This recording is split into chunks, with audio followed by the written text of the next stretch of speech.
When the edges finally softened, Evelyn's life was carved in sharp lines. Every list she made was immaculate. Every project polished until it gleamed. Every mistake real or imagined cut into her like glass. People admired her discipline, her precision, her impressive standards. No one saw the bruises she carried inside from every moment she fell short of.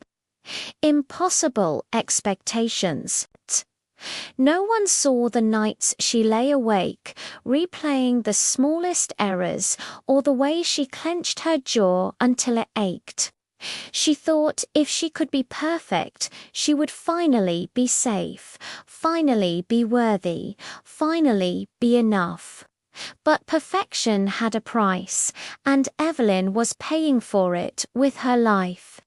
The breaking point came on an ordinary Tuesday. She was preparing a presentation she had already revised a dozen times. The slides were immaculate fonts aligned, data flawless. But one graph refused to look right.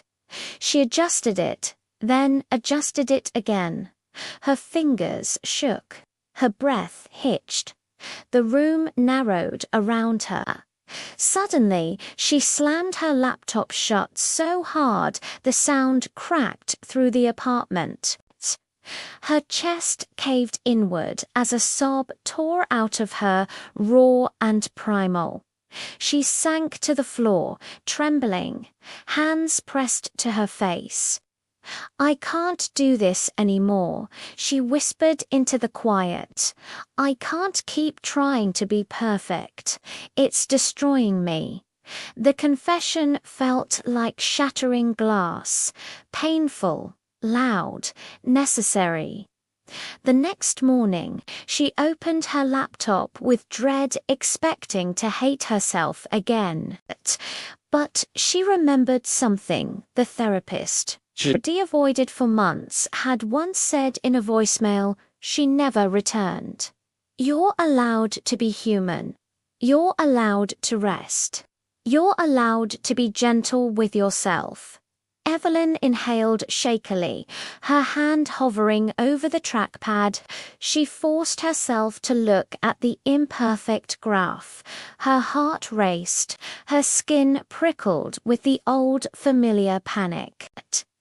But instead of fixing it, she placed her hand on her chest and whispered, "It's okay.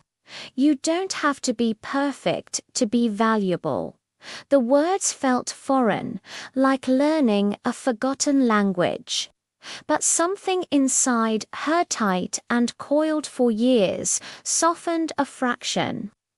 Over the next days, she practiced small rebellions, leaving a typo in a personal note, turning in the presentation without a 13th revision, letting her kitchen stay messy overnight. Sleeping in on Saturday without apologizing to herself.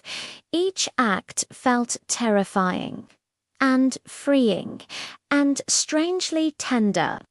For the first time in her life, she wasn't demanding perfection, she was offering compassion.